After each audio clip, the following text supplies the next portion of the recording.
ನಮಸ್ಕಾರ ಸ್ನೇಹಿತರೆ, ನಮ್ಮ ಯುವ ಬೆಳಕು ಚಾನೆಲ್ಗೆ ಸ್ವಾಗತ. ಇಂದಿನ ಈ ವಿಡಿಯೋದಲ್ಲಿ ಮಾತೆ ಮಹಾಲಕ್ಷ್ಮಿಯ ಕೃಪೆಗೆ ಪಾತ್ರರಾಗಲು ಸೂರ್ಯಾಸ್ತದ ನಂತರ ತಪ್ಪದೇ ಮಾಡಬಾರದ 6 ಪ್ರಮುಖ ವಿಷಯಗಳ ಕುರಿತು ತಿಳಿಯೋಣ. ಧರ್ಮಗ್ರಂಥಗಳು ಮತ್ತು ಜ್ಯೋತಿಷ್ಯದ ಪ್ರಕಾರ ಸೂರ್ಯಾಸ್ತದ ಸಮಯದಲ್ಲಿ ಕೆಲವು ಕೆಲಸಗಳನ್ನು ಮಾಡುವುದರಿಂದ ದರಿದ್ರತೆ ಮತ್ತು ಬಡತನ ಎದುರಾಗಿ ಹಣದ ನಷ್ಟವಾಗುತ್ತದೆ. ಸೂರ್ಯಾಸ್ತದ ನಂತರ ಶುಭ ಕಾರ್ಯಗಳಿಗೆ ಸಂಬಂಧಿಸಿದ ಶಕ್ತಿಗಳು ಕಡಿಮೆಯಾಗಿ ನಕಾರಾತ್ಮಕ ಶಕ್ತಿಗಳು ಸಕ್ರಿಯವಾಗುವುದರಿಂದ ಈ ಸಮಯದಲ್ಲಿ ಲಕ್ಷ್ಮಿಯ ಆಗಮನಕ್ಕೆ ಅಡ್ಡಿಪಡಿಸುವ ಕಾರ್ಯಗಳನ್ನು ಮಾಡಬಾರದು. ಹಾಗಾಗಿ ಯಾವ ಕೆಲಸಗಳನ್ನು ಮಾಡಬಾರದು ಎಂದು ತಿಳಿಯೋಣ. 1. ನಿದ್ರೆ ಮಾಡಬೇಡಿ, ಆಹಾರ ಸೇವಿಸಬೇಡಿ.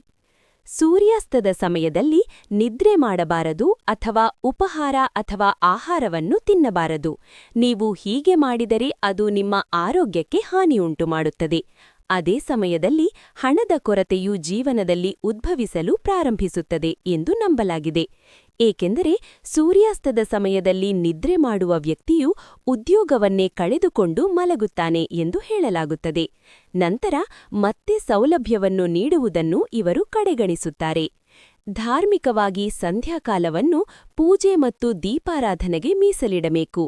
ಈ ಸಮಯದಲ್ಲಿ ನಿದ್ರಿಸುವುದು ಅಥವಾ ಭೋಜನ ಮಾಡುವುದು ಎಂದರೆ ಆಲಸ್ಯವನ್ನು ಆಹ್ವಾನಿಸಿದಂತೆ. ಇದು ಲಕ್ಷ್ಮಿಯ ಕೋಪಕ್ಕೆ ಕಾರಣವಾಗಿ ದಾರಿದ್ರ್ಯವನ್ನು ತರುತ್ತದೆ ಎಂಬ ನಂಬಿಕೆಯಿದೆ. 2. ಹಾಸಿಗೆಯ ಮೇಲೆ ಕುಳಿತುಕೊಳ್ಳಬೇಡಿ. ಸೂರ್ಯಾಸ್ತದ ಸಮಯದಲ್ಲಿ ಹಾಸಿಗೆಯ ಮೇಲೆ ಕುಳಿತುಕೊಳ್ಳಬಾರದು. ಇದನ್ನು ಮನೆಯಲ್ಲಿ ನಷ್ಟವೆಂದು ಪರಿಗಣಿಸಲಾಗುತ್ತದೆ. ಸೂರ್ಯಾಸ್ತದ ಸಮಯದಲ್ಲಿ ಹಾಸಿಗೆಯ ಮೇಲೆ ಹೆಚ್ಚು ಹೊತ್ತು ಇರಬಾರದು. ಇದನ್ನು ಆಲಸ್ಯಕ್ಕೆ ಕಾರಣವೆಂದು ಪರಿಗಣಿಸಲಾಗುತ್ತದೆ. ವಾಸ್ತುಶಾಸ್ತ್ರದಲ್ಲಿ ಸೂರ್ಯಾಸ್ತದ ಸಮಯದಲ್ಲಿ ಮನೆಯ ಮುಖ್ಯ ಬಾಗಿಲು ಮತ್ತು ಕಿಟಕಿಗಳನ್ನು ತೆರೆದಿಡುವುದು ಮತ್ತು ಲಕ್ಷ್ಮೀ ಸ್ವಾಗತಕ್ಕೆ ಸಿದ್ಧರಾಗಿರುವುದು ಮುಖ್ಯ. ಹಾಸಿಗೆಯಲ್ಲಿ ಕುಳಿತುಕೊಳ್ಳುವುದರಿಂದ ಆಲಸ್ಯದ ಸಂಕೇತವಾಗಿ ಲಕ್ಷ್ಮೀದೇವಿಯು ನಿಮ್ಮ ಮನೆಯಿಂದ ಹಿಂತಿರುಗುತ್ತಾಳೆ ಎಂದು ನಂಬಲಾಗಿದೆ. 3. ಮೊಸರು ನೀಡಬೇಡಿ. ಮತ್ತು ಅದೇ ಸಮಯದಲ್ಲಿ ನಿಮ್ಮ ಮನೆಯಲ್ಲಿರುವ ಮೊಸರನ್ನು ಬೇರೆಯವರ ಮನೆಗೆ ತಪ್ಪಿಯೂ ನೀಡಬಾರದು. ಏಕೆಂದರೆ ಮೊಸರನ್ನು ಶುಕ್ರ ಗ್ರಹಕ್ಕೆ ಸಂಬಂಧಿಸಿದ ಆಹಾರ ಪದಾರ್ಥವೆಂದು ಪರಿಗಣಿಸಲಾಗಿದೆ. ಅಲ್ಲದೆ ಶುಕ್ರ ಗ್ರಹವು ಸಂಪತ್ತು ಮತ್ತು ವೈಭವವನ್ನು ನೀಡುವ ಗ್ರಹ ಎಂದು ಪರಿಗಣಿಸಲಾಗುತ್ತದೆ. ಸೂರ್ಯಾಸ್ತದ ಸಮಯದಲ್ಲಿ ಅಥವಾ ಸೂರ್ಯಾಸ್ತದ ನಂತರ ಯಾರಿಗಾದರೂ ಮೊಸರು ನೀಡುವುದರಿಂದ ಸಂತೋಷ ಮತ್ತು ಸಮೃದ್ಧಿ ಕಡಿಮೆಯಾಗುತ್ತದೆ. ಹೀಗೆ ಮಾಡುವುದರಿಂದ ಲಕ್ಷ್ಮೀದೇವಿಗೆ ಕೋಪ ಬರುತ್ತದೆ ಎಂದು ಹೇಳಲಾಗುತ್ತದೆ. ಶುಕ್ರ ಗ್ರಹವು ಸಂಪತ್ತು, ಸೌಂದರ್ಯ ಮತ್ತು ವೈಭವದ ಸಂಕೇತ. ಸೂರ್ಯಾಸ್ತದ ನಂತರ ಮೊಸರನ್ನು ಬೇರೆಯವರಿಗೆ ನೀಡುವುದರಿಂದ ಶುಕ್ರನ ಶಕ್ತಿಯು ಮನೆಯಿಂದ ಹೊರಹೋಗುತ್ತದೆ ಮತ್ತು ಹಣಕಾಸಿನ ಸಮೃದ್ಧಿ ಕಡಿಮೆಯಾಗುತ್ತದೆ ಎಂಬ ನಂಬಿಕೆಯಿದೆ. 4. ಮನೆಯನ್ನು ಗುಡಿಸಬೇಡಿ. ಸೂರ್ಯಾಸ್ತದ ನಂತರ ನಿಮ್ಮ ಮನೆಯನ್ನು ಗುಡಿಸುವ ಅಭ್ಯಾಸ ನಿಮಗೆ ಹೊಂದಿದ್ದರೆ ನೀವು ತಕ್ಷಣ ಈ ಅಭ್ಯಾಸವನ್ನು ಬಿಟ್ಟು ಸೂರ್ಯಾಸ್ತದ ಮೊದಲು ಗುಡಿಸಬೇಕು. ಏಕೆಂದರೆ ಸೂರ್ಯಾಸ್ತದ ನಂತರ ಇದನ್ನು ಮಾಡುವುದರಿಂದ ಸಂಪತ್ತು ಮತ್ತು ವೈಭವದ ನಷ್ಟವಾಗುತ್ತದೆ. ಸೂರ್ಯಾಸ್ತದ ನಂತರ ಕಸ ಗುಡಿಸುವುದರಿಂದ ಲಕ್ಷ್ಮೀದೇವಿಯು ನಿಮ್ಮ ಮನೆಯಿಂದ ಶಾಶ್ವತವಾಗಿ ಹೊರಗೆ ಹೋಗಿಬಿಡುತ್ತಾಳೆ. ಕಸ ಗುಡಿಸುವಾಗ ಧೂಳಿನೊಂದಿಗೆ ಮನೆಯಲ್ಲಿರುವ ಧನಸಂಪತ್ತಿನ ಅಂಶಗಳು ಹೊರಗೆ ಹೋಗುತ್ತವೆ ಎಂದು ನಂಬಲಾಗುತ್ತದೆ. ಸೂರ್ಯಾಸ್ತದ ನಂತರ ಕಸ ಹೊರಹಾಕುವುದೆಂದರೆ ನಿಮ್ಮ ಅದೃಷ್ಟವನ್ನು ಹೊರಹಾಕಿದಂತೆ.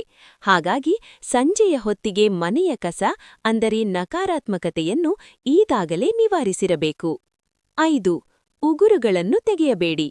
ಸೂರ್ಯಾಸ್ತದ ನಂತರ ಜನರು ತಮ್ಮ ಉಗುರುಗಳನ್ನು ಅಥವಾ ಕೂದಲನ್ನು ಕತ್ತರಿಸಲು ಇಷ್ಟಪಡುತ್ತಾರೆ.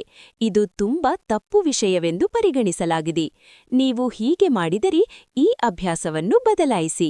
ಏಕೆಂದರೆ ಸೂರ್ಯಾಸ್ತದ ನಂತರ ಕೂದಲು ಮತ್ತು ಉಗುರುಗಳನ್ನು ಎಂದಿಗೂ ಕತ್ತರಿಸಬಾರದು. ಇದನ್ನು ಮಾಡುವುದರಿಂದ ಜೀವನದಲ್ಲಿ ನಕಾರಾತ್ಮಕ ಪರಿಣಾಮ ಬೀರುತ್ತದೆ ಮತ್ತು ಹಣದ ಕೊರತೆಯೊಂದಿಗೆ ಇತರ ಸಮಸ್ಯೆಗಳನ್ನು ಎದುರಿಸಬೇಕಾಗುತ್ತದೆ. ಸೂರ್ಯಾಸ್ತದ ಸಮಯದಲ್ಲಿ ಪಾದಗಳನ್ನು ಸಹ ಅಲುಗಾಡಿಸಬಾರದು ಎಂದು ಜ್ಯೋತಿಷ್ಯದಲ್ಲಿ ಹೇಳಲಾಗಿದೆ. ಇದನ್ನು ಬಹಳ ಕೆಟ್ಟದಾಗಿ ಪರಿಗಣಿಸಲಾಗಿದೆ. ಹಿಂದಿನ ಕಾಲದಲ್ಲಿ ವಿದ್ಯುತ್ ಇಲ್ಲದ ಕಾರಣ ಕತ್ತಲೆಯಲ್ಲಿ ಉಗುರು ಕತ್ತರಿಸಲು ಅಪಾಯಕಾರಿ ಎಂದು ಭಾವಿಸಲಾಯಿತು. ಧಾರ್ಮಿಕವಾಗಿ ಈ ಕ್ರಿಯೆಯು ನಕಾರಾತ್ಮಕ ಶಕ್ತಿಯನ್ನು ಆಕರ್ಷಿಸುತ್ತದೆ ಮತ್ತು ಇದು ಹಣಕಾಸಿನ ನಷ್ಟ ಮತ್ತು ದುರದೃಷ್ಟಕ್ಕೆ ಕಾರಣವಾಗುತ್ತದೆ ಎಂದು ಹೇಳಲಾಗುತ್ತದೆ. 6. ತುಳಸಿಯನ್ನು ಸ್ಪರ್ಶಿಸಬೇಡಿ. ಸೂರ್ಯಾಸ್ತದ ನಂತರ ತುಳಸಿ ಎಲೆಗಳನ್ನು ಕೀಳಬಾರದು ಮತ್ತು ತುಳಸಿಗೆ ನೀರು ಹಾಕಬಾರದು. ಸೂರ್ಯಾಸ್ತದ ಸಮಯದಲ್ಲಿ ಕತ್ತಲೆ ಇರುವ ಸಮಯದಲ್ಲಿ ತುಳಸಿ ವಿಶ್ರಾಂತಿಯಲ್ಲಿರುತ್ತಾಳೆ ಎಂದು ನಂಬಲಾಗುತ್ತದೆ. ಹಾಗಾಗಿ ಈ ಸಮಯದಲ್ಲಿ ತುಳಸಿಯನ್ನು ಸ್ಪರ್ಶಿಸುವುದು ಅಥವಾ ಎಲೆಗಳನ್ನು ಕೀಳುವುದು ಆಕೆಗೆ ತೊಂದರೆ ನೀಡಿದಂತೆ. ಹೀಗೆ ಮಾಡುವುದರಿಂದ ಲಕ್ಷ್ಮೀದೇವಿ ನಿಮ್ಮ ಮೇಲೆ ಮುನಿಸು ಹಾಕುತ್ತಾಳೆ. ತುಳಸಿಯು ಲಕ್ಷ್ಮಿಯ ಸ್ವರೂಪ ಎಂದು ನಂಬಲಾಗುತ್ತದೆ. ಈ ಸಮಯದಲ್ಲಿ ತುಳಸಿಗೆ ದೀಪಾರಾಧನೆ ಮಾಡುವುದು ಶುಭ. ಆದರೆ ಕೀಳುವುದು, ಸ್ಪರ್ಶಿಸುವುದು, ನೀರು ಹಾಕುವುದು ಈ ಕ್ರಿಯೆಗಳು ನಡೆಯಿಸಬಾರದು. ಇದರಿಂದ ದೇವಿ ಮುನಿದು ಆರ್ಥಿಕ ತೊಂದರೆಗಳು ಬರಬಹುದು. ಈ ಎಲ್ಲ ವಿಷಯಗಳನ್ನು ಗಮನದಲ್ಲಿಟ್ಟುಕೊಂಡು ಸೂರ್ಯಾಸ್ತದ ನಂತರ ಈ ತಪ್ಪುಗಳನ್ನು ಮಾಡುವುದನ್ನು ನಿಲ್ಲಿಸಿದರೆ ಮಾತೆ ಮಹಾಲಕ್ಷ್ಮಿಯ ಕೃಪೆ ಸದಾ ನಿಮ್ಮ ಮನೆಯ ಮೇಲಿರುತ್ತದೆ ಮತ್ತು ಆರ್ಥಿಕ ಸಮೃದ್ಧಿ ಖಂಡಿತವಾಗಿಯೂ ಹೆಚ್ಚಾಗುತ್ತದೆ. ನೋಡಿದ್ರಲ್ಲ ಸ್ನೇಹಿತರೆ, ಈ ಮಾಹಿತಿ ನಿಮಗೆ ಇಷ್ಟವಾದಲ್ಲಿ ದಯವಿಟ್ಟು ನಮ್ಮ ಯುವ ಬೆಳಕು ಚಾನೆಲ್ಗೆ ಸಬ್ಸ್ಕ್ರೈಬ್ ಮಾಡಿ, ವಿಡಿಯೋಗೆ ಲೈಕ್ ಮಾಡಿ ಮತ್ತು ನಿಮ್ಮ ಸ್ನೇಹಿತರೊಂದಿಗೆ ಶೇರ್ ಮಾಡಿ. ಧನ್ಯವಾದಗಳು.